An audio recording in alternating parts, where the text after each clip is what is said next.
प्रभु यीशु मसीह के मधुर नाम में आप सबको जय मसीह की। परमेश्वर के वचन की श्रृंखला में आप सबका स्वागत है। हम बात कर रहे हैं परमेश्वर के वचन के बारे में कि परमेश्वर का वचन क्या है और परमेश्वर ने अपने समय में किस तरीके से वो मनुष्यों से के साथ बात करता चला आया है। जी हाँ, एक बात मैं यहाँ पर आपको बता देना चाहता हूँ कि जो भी बातचीत है या जो भी परमेश्वर हमसे और आपसे कह रहा है किसी भी माध्यम से, आप देखें कि शुरू में उसने आदम से और इब्राहिम से और बहुत से लोगों से सीधे सीधे बात करी। जी हाँ, डायरेक्टली उसने बात करी। उसके बात करने का मतलब है कि वो आपको अपना वचन बता रहा है। वो वचन है जो आपसे कह रहा है, जिसको आपको मानना है, जिसको आपको सुनना है और जिसको आपको करना है। जी हाँ, उसके बाद उसने भविष्यवक्ताओं के द्वारा और दर्शनों के द्वारा और सपनों के द्वारा बातचीत करी है। जी हाँ, और वो यहीं नहीं रुका। उसके बाद परमेश्वर का वचन बताता है कि वो स्वर्गदूतों के भी माध्यम से बातचीत करता रहा। हम मनुष्यों से बहुत प्यार करता है, वो हमसे बातचीत करना चाहता है और उसकी बातचीत ही यही है कि वो अपना वचन जो है चाहे किसी भी माध्यम से आपके पास पहुंचाए, वो पहुंचाना चाहता है। उसने स्वयं पहुंचाया, उसने भविष्यवक्ताओं के द्वारा पहुंचाया, उसने सपनों में सपन दिखाकर ये बताया कि वो क्या कहना चाहता है। जी हाँ, उसने दर्शन दिखाकर ये बताना चाहा कि वो आपसे और हमसे क्या कहना चाहता है। उसने स्वर्गदूतों के माध्यम से हमसे बातचीत करी और वो ये बताना चाहता है कि वो आपको अपना वचन किस रूप में देना चाहता है। और उसने बहुत तरीके से बातचीत करी, परंतु अंत में जब हम देखते हैं कि उसने अपने इकलौते बेटे हमारे प्रभु यीशु मसीह के द्वारा जो हमारा उद्धार करता है उसके माध्यम से बात करी। जी हाँ, यीशु मसीह की जब वार्तालाप के बारे में सोचते हैं, यीशु मसीह के जो कुछ उसने हमसे बातचीत करी है, क्योंकि उसका ये जो वचन है, जब आप मत्ती, मरकुस, लूका, यूहन्ना ये चारों इंजील जब आप पढ़ेंगे, इन चारों इंजीलों में यीशु मसीह की वाणी है, यीशु मसीह की आवाज है। यीशु मसीह ने आपसे बातचीत करना चाहता है और उसकी बात बड़ी प्यारी है, सही में। और जब हम इन चारों इंजील को पढ़ते हैं तो उसके अंदर हमें ये देखने को मिलता है कि यीशु मसीह की एक मधुर आवाज जो है वो इनके माध्यम से हम तक पहुंचती है। और वो मधुर आवाज, वो मीठी आवाज जो है वो दया से भरी हुई, वह अनुग्रह से भरी हुई आवाज है। एक बात समझ में नहीं आती है, लोग कैसे ऐसी आवाज को इग्नोर कर सकते हैं जो दया से भरी हुई है, जो मीठी आवाज है, जो अनुग्रह से भरी हुई है। कैसे उसको अवॉइड कर सकते हैं, कैसे उसको अनदेखा कर सकते हैं, कैसे उसको उसकी अनसुनी कर सकते हैं। मेरे ख्याल से अगर सही माने में हम उसको बड़ी बारीकी से इन चारों सुसमाचारों को पढ़ें तो ऐसा लगेगा कोई बहुत ही हम्बली तरीके से हमसे बातचीत कर रहा है। और कोई हमसे बातचीत कर रहा है बड़े हम्बली तरीके से, तो हमारा कर्तव्य क्या है? उस आवाज को सुनना। परंतु आज बड़ा आश्चर्य होता है जब हम संसार की ओर देखते हैं, जब हम इस संसार में देखते हैं तो हमें ये देखने को मिलता है कि जो आवाज मधुर है, जो आवाज बड़ी हम्बली है, अनुग्रह से भरी हुई है, उसको लोग सुनना पसंद नहीं करते हैं। लोग सुनना पसंद करते हैं उलटफेर की बात, उलटफेर की आवाज। जो आवाज उनके विरोध में है, मुंह पे तो मीठा मीठा बोले और पीठ पीछे वो काट करे, ऐसी आवाज लोगों को पसंद है। जो उनसे बदतमीजी से बोले, ऐसी आवाज उनको पसंद है। संसार की धोखे वाली आवाज उनको पसंद है, फरेब वाली आवाजें पसंद है। परंतु ये मीठी और सादगी से भरी हुई, प्रेम से भरी हुई, अनुग्रह से भरी हुई यह आवाज आज मनुष्य को पसंद नहीं है। क्यों नहीं पसंद है, इसका कारण समझ में नहीं आता। परंतु एक बात मैं आपको बता देना चाहता हूं मेरे प्यारे भाइयों बहनों, यीशु मसीह ने हमसे और आपसे प्यार किया है और वो आज भी करता है। उसका प्यार खत्म नहीं हुआ है। परंतु यदि हम उसकी आवाज को सुनते हैं और उसकी आवाज के अनुसार हम अपने जीवन को व्यतीत करते हैं, जो वो कह रहा है, जो वो हमें बता रहा है, यदि हम उस तरीके से बातचीत करते हैं तो हम परमेश्वर के बहुत नज़दीक पहुंच जाते हैं और परमेश्वर के अनुग्रह में बढ़ते चले जाते हैं। फिर हमें पता चलता हमारे जीवन में भी, हमारी आवाज में भी वही बात आ जाती है जो यीशु मसीह की आवाज है। क्योंकि जितने भी यीशु मसीह के लोग हैं वो उनके जीवन में भी बड़ा हमलपन आ जाता है, वो भी दया से भर जाते हैं, वो भी प्रेम से भर जाते हैं और वो हर एक जगह जो है मीठी बातें और सादगी की बातें और अच्छी बातें करना पसंद करेंगे।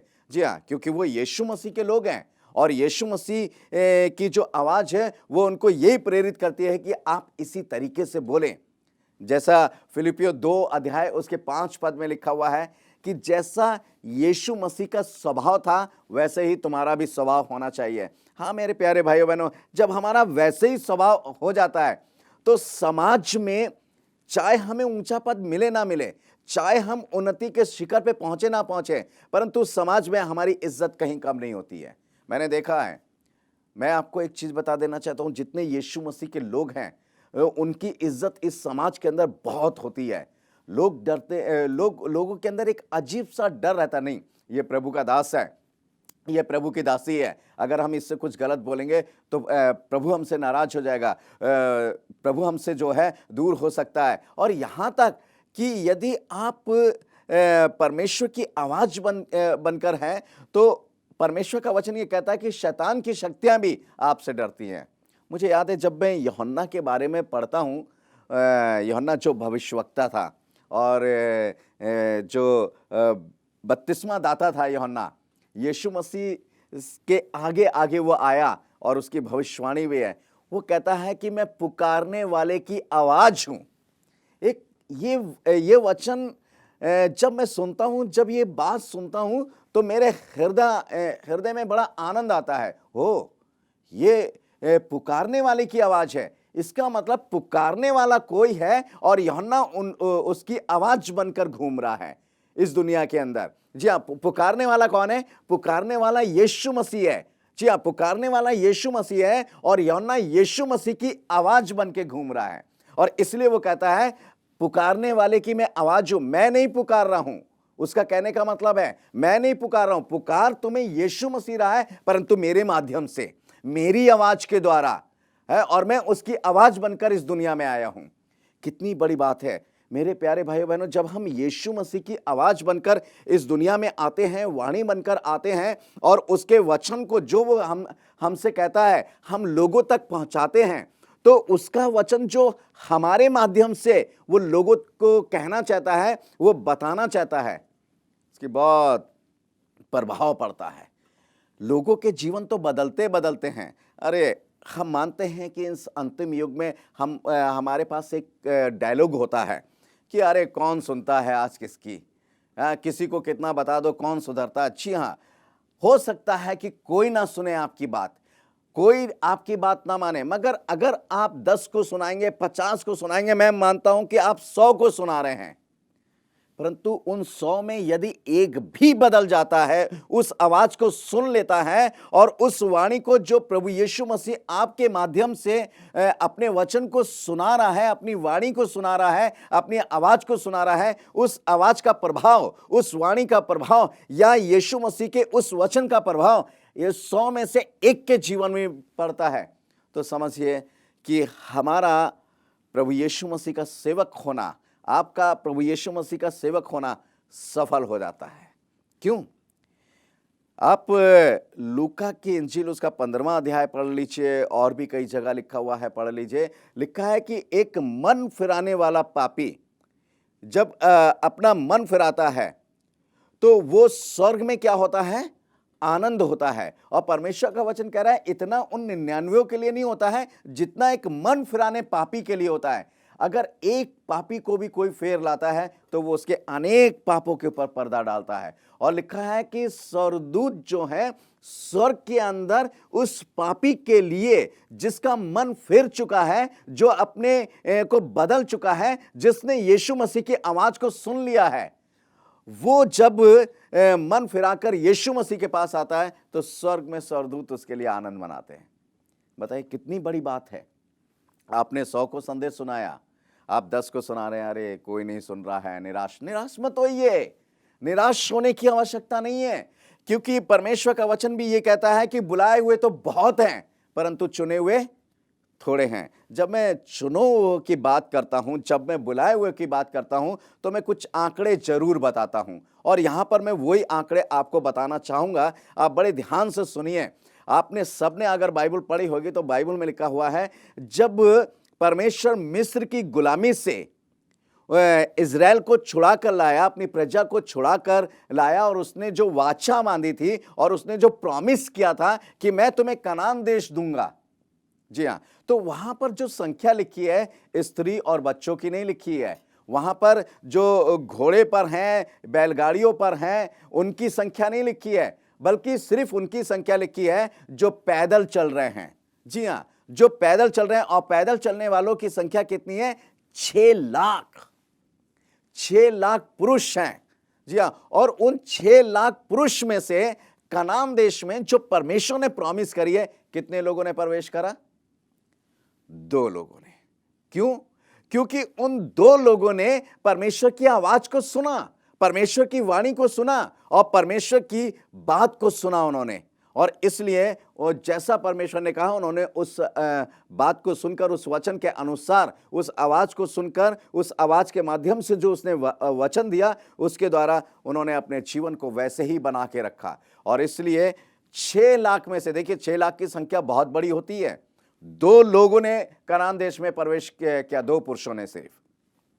कितनी बड़ी बात है। भीड़ की भीड़ गुलामी से छूट के आ रही है, भीड़ की भीड़ गुलामी से छूट के आ रही है, परंतु प्रॉमिस वाले देश में प्रवेश करने वाला कौन है? 2। बिल्कुल ठीक इसी तरीके से मेरे प्यारे भाइयों बहनों, हाँ बिल्कुल सही है। आप 100 लोगों को सुना रहे हैं, आप 1000 लोगों को सुना रहे हैं, परंतु आपकी बात को कोई सुनने वाला नहीं है। आप जो यीशु मसीह की आवाज को सुना रहे हैं, यीशु मसीह की वाणी को सुना रहे हैं, कोई सुनने वाला नहीं है। कोई बात नहीं, मत निराश होइए। परंतु यदि आपने एक को भी स्वर्गीय कनान में प्रवेश करा दिया, आप सफल हो गए। स्वर्गीय, आपने ध्यान दिया होगा यीशु मसीह की, हम बात कर रहे हैं ना यीशु मसीह की वाणी के ऊपर, यीशु मसीह की आवाज के ऊपर। आप जब भी अगर आप प्रचार करते हैं या कहीं सुनाने जाते हैं यीशु मसीह की आवाज को, तो एक बात ध्यान रखिए। आप अपने दिमाग में ये रखिए, ये सुने ना सुने, आपका कर्तव्य है सुनाना। यीशु मसीह ने क्या कहा कि उसने 99 भेड़ों को छोड़कर वो कितने में गया? एक को बचाने के लिए गया, सिर्फ एक के पीछे। जी हाँ, आज हम भी ये कह सकते हैं कि मैं बचा, मेरे परिवार के लोग नहीं बचे।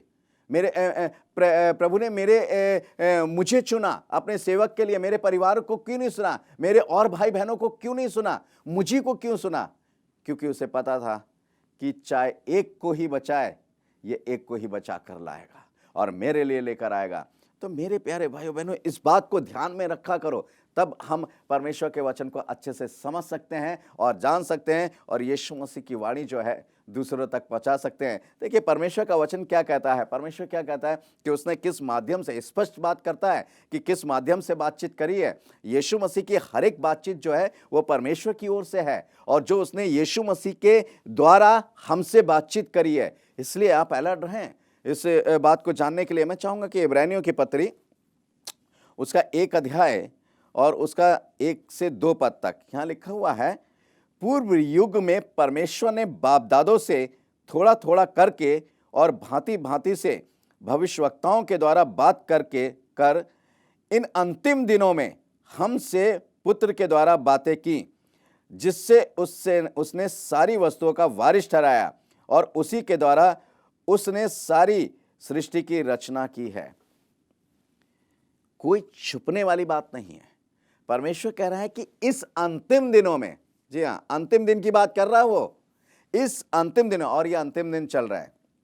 अगर आप परमेश्वर के वचन को पढ़ेंगे, आप देखेंगे कि सिस्टम जो हैं, दुनिया के अंत के सिस्टम जो हैं, बहुत तेजी से दिखाई दे रहे हैं और हो रहे हैं। जो बाइबल के अंदर लिखा हुआ है वो सारे सिस्टम जो हैं दिखाई दे रहे हैं। यदि आप बाइबल को पढ़ते हैं तो आप खुद ही जान जाएंगे कौन कौन से सिस्टम जो हैं वो इस दुनिया में, इस दुनिया के अंत के दिखाई दे रहे हैं। और इसलिए परमेश्वर का वचन कहता है कि इन अंतिम दिनों में परमेश्वर ने अपने पुत्र के माध्यम से बातचीत की। जी हाँ, वो पुत्र के माध्यम से क्यों बातचीत करना चाहता था? क्योंकि यीशु मसीह का जो स्वभाव है वो इतना एक तो पवित्र है, पहली चीज। और दूसरी चीज, वो इतना कोमल है, इतना हम्बल है कि उसकी आवाज दिल को छूती है, यहां पर आके क्या कहते हैं, टच करती है और एक अजीब आनंद का अनुभव करती है। जब हम यीशु मसीह के बारे में और उसकी आवाज के, उसके वचन के बारे में पढ़ते हैं, जो उसने कहा है, जी हाँ, मेरे से और आपसे बातचीत करी, जो उसने कहा है, तो हमें एक, हमारे विश्वास में एक मजबूती आती चली जाती है। हम सोचते हैं चलो दुनिया में कोई हमारा है या ना है, नहीं है, मगर एक हमारा है जिसका नाम यीशु मसीह है। दुनिया में कोई हमसे बातचीत करने वाला है या नहीं है, हमें इसकी परवाह नहीं है, परंतु हमें यह ध्यान रखना चाहिए कि इस दुनिया में हमसे बातचीत करने वाला, अपनी बातों को हमें सुनाने वाला और हमारी बातों को सुनने वाला भी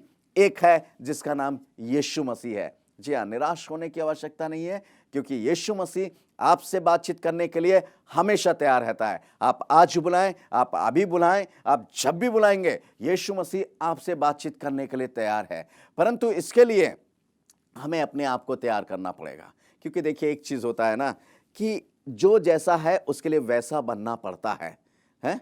वैसा बन, मैं ये नहीं कह रहा हूं कि आप कोई बुरा है तो उसके लिए बुरा बने, बुरा बनने के लिए नहीं कह रहा हूं, मगर खास तौर से मैं यीशु मसीह की बात कर रहा हूं। तो यीशु मसीह से बातचीत करने के लिए हमें कुछ तो अपने आप को तैयारी करनी पड़ेगी। और वो तैयारी क्या है कि यीशु मसीह पवित्र है और अति पवित्र है, और उस पवित्रता के पास पहुंचने के लिए हमें अपने आप को पवित्र बनाना होगा, हमारे विचारों को पवित्र बनाना होगा, हमारे अंदर के स्वार्थपने को हटाना होगा, हमारे अंदर के घमंड को हटाना होगा, संसारिक बातों से हमें जो है दूर रहना होगा, संसारिक लोगों से हमें बच के रहना होगा।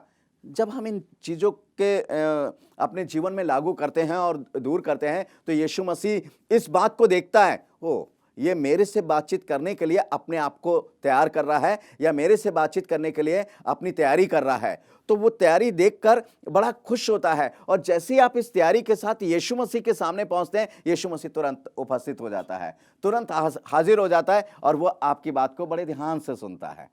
मगर उस बातचीत में एक बात और ध्यान देने की बात है, आप ज़्यादा उसमें बहुत से लोग बड़ी बड़ी बातें करते हैं, बड़ी लंबी चौड़ी बकवास रूपी बात होती है। आप ध्यान करें कि आप क्या कहना चाहते हैं। यीशु मसीह सिर्फ ये चाहता है कि आप उसके मन के मुताबिक बात करें, उसकी इच्छा के अनुसार बात करें। जैसे तीमुथियों में पौलुस क्या कहता है, तीमुथियों की पत्री को जब आप पढ़ेंगे, वहाँ लिखा हुआ है कि तुम मांगते तो हो परंतु पाते नहीं, क्योंकि अपने भोग विलास के लिए मांगते हो। जी हाँ, हम मांगते तो हैं परंतु पाते नहीं, क्योंकि अपने भोग विलास के लिए मांगते हैं। क्यों? क्योंकि हम सिर्फ अपने लिए और अपनी ज़रूरतों के लिए, अपने स्वार्थ के लिए, अपने फायदे के लिए उसे डिमांड पे डिमांड, डिमांड पे डिमांड, डिमांड पे डिमांड करे जाते हैं। मगर यीशु मसीह मत्ती की इंजील में एक बात कहता है कि तुम ये मत सोचो कि हम क्या खाएंगे, क्या पिएंगे या क्या पहनेंगे। वो कहता है मुझे पता है तुम्हें क्या खाना है, क्या पहनना है, क्या पीना है, मैं जानता हूं इस बात को। परंतु वो एक बात ये कहना चाहता है कि तुम उससे वो मांगो जिससे मांगने से वो खुश होता है, और वो क्या होता है? स्वर्गीय वस्तु। जी हाँ, जब हम उसकी इच्छा के अनुसार स्वर्गीय वस्तु को मांगते हैं, तब यीशु मसीह की आशीष हमारे जीवन में आती है, तब वो खुश होता है। हो, इसने देखो संसार की चीजों को नहीं मांगा, इसने वो चीज मांगी जो मैं चाहता था, और इसलिए वो क्या करता है? और आशीष देता है। जैसे हम सुलेमान का उदाहरण देते हैं, सुलेमान चाहता तो इस संसार का धन दौलत वैभव सब कुछ मांग सकता था, परंतु सुलेमान ने कुछ नहीं मांगा, और उसने सिर्फ परमेश्वर से बुद्धि मांगी, और परमेश्वर बड़ा खुश हुआ। हो, इसने मुझसे बातचीत करी है। परमेश्वर ने जब उससे बातचीत करी और परमेश्वर ने कहा मांग क्या मांगता है, उसने कहा प्रभु मुझे बुद्धि दे, ताकि मैं तेरी प्रजा को अच्छे से चला सकूं, क्योंकि इतना बड़ा पद मुझे मिला है, मैं कैसे चलाऊंगा, मैं कैसे डील करूंगा, तेरी प्रजा को कैसे संभालूंगा। परमेश्वर बड़ा खुश हुआ इस बात से। उसने कहा देख, जो तूने नहीं मांगा है मैं तुझे वो भी देता हूं। और मेरे अजीजों, परमेश्वर का वचन कहता है कि उसने उसे संसार की धन दौलत भी दी, बुद्धि और समझ तो दी, और परंतु इसके साथ में उसने धन दौलत भी दी। परमेश्वर का वचन कहता है, जी हाँ, मैं पढ़ना चाहूँगा यूहन्ना की इंजील उसका 12 अध्याय और उसके 38 पद में लिखा हुआ है 4 से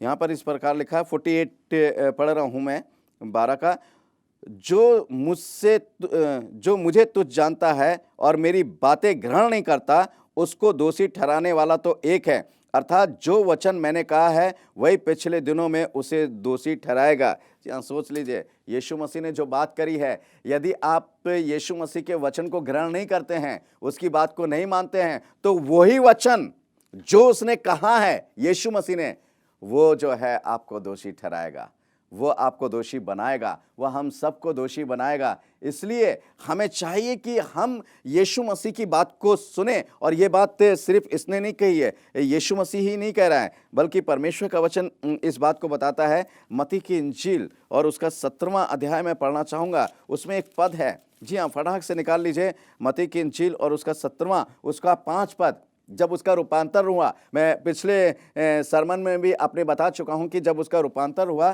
तो क्या हुआ, वे बोल ही रहा था कि उजले बादल ने उसे छा लिया और बादल में से ये शब्द निकला, ये मेरा प्रिय पुत्र है जिससे मैं प्रसन्न हूं, इसकी सुनो। परमेश्वर ने उससे यीशु मसीह को इसलिए भेजा कि हम उसकी सुने। और मेरे प्यारे भाइयों बहनों, यदि हम उसकी नहीं सुनते हैं तो इसका मतलब क्या है कि हम परमेश्वर की नहीं सुन रहे हैं। और जब हम परमेश्वर की नहीं सुन रहे हैं तो जो कुछ उसने सुनाया है, जो कुछ उसने अपना वचन कहा है, वही वचन जो उसके मुख से निकला है हमें दोषी ठहराएगा, हमें दंड का भागीदार बनाएगा, हमें दंड देगा। तो मेरे प्यारे भाइयों बहनों, हमें क्या करना है, हम अपने आप को तैयार करें। हाँ, आज वो समय नहीं है कि हम सिर्फ बेकार की बातों में लगे रहें या खुराफात की बातों में लगे रहें। मेरे प्यारे भाइयों बहनों, आज वो समय है कि हम उसकी आवाज़ को सुनें, क्योंकि इब्रानियों, जैसे मैं कोट कर चुका हूँ पहले भी, इब्रानियों 3:15 में लिखा है, यदि आज तुम उसकी आवाज़ को सुनो तो अपने मनों को कठोर ना करो, जैसे बीते हुए दिनों में तुम्हारे बाप दादों ने किया था। जी हाँ, यदि आज हम उसकी आवाज़ को सुने तो अपने मन को कठोर ना करें। यीशु मसीह की मीठी आवाज़ आज भी आ रही है, आज भी वो हमें बता रहा है, आज भी वो हमसे बातचीत करना चाहता है। जी हाँ, उसकी आवाज़ है कि हम उसकी सुने। एलिया जब कार्मेल पर्वत पर गया तो बड़े भूकंप हुआ, आंधी आई तो और बहुत कुछ हुआ, बड़ी बड़ी आवाज़ें हुई, परंतु परमेश्वर उसमें नहीं था। परंतु जैसी एक धीमी आवाज़ आई, एलिया जो था गिर पड़ा और उसने कहा, प्रभु बोल, मैं यहाँ पर हूँ। और तब परमेश्वर ने उससे बातचीत करी। एक धीमी, एक मधुर आवाज़ हमारे कानों में पड़ती है जब भी हम कुछ गलत करते हैं। यीशु मसीह की धीमी और मधुर आवाज़ आती है और वो कहता है कि हे मेरे बेटे, तू कहाँ जा रहा है, हे मेरी बेटी तू कहाँ जा रहा है, हे मेरे बेटे तू क्या कर रहा है, हे मेरी बेटी तू क्या कर रही है, मत कर, क्योंकि मैं इससे खुश नहीं होता हूँ, मैं इससे दुखी होता हूँ। इसलिए अच्छा कर ताकि मैं खुश हूँ और तेरे पास बना रहूँ, तेरे नज़दीक बना रहूँ और तू मेरे पास बना रहे। इसलिए मेरे वचनों को सुन और उसको मान और उसको पूरा कर। यही हमें आज करना है मेरे प्यारे भाइयों बहनों। प्रभु यीशु मसीह इस वचन के द्वारा आप सबको आशीष दे। धन्यवाद। आइए प्रार्थना करेंगे। प्यारे प्रभु जी, हम आपका धन्यवाद करते हैं और चाहते हैं अपनी आत्मा का अभिषेक हम सब पर बनाए रखें, अपनी पवित्रता हम पर उंडेले, अपना अनुग्रह करें प्यारे प्रभु, ताकि हम आपके आवाज़ को सुने, आपके वचन को सुने और आपके वचन के अनुसार कार्य को कर सकें, उस वचन को पूरा कर सकें, ताकि आप हमारे साथ और हम आपके साथ हमेशा हमेशा बने रहें और आपके राज के वारिस होने पाए। ये प्रार्थना यीशु मसीह नासरी के नाम से मांगते हैं। आमीन और आमीन।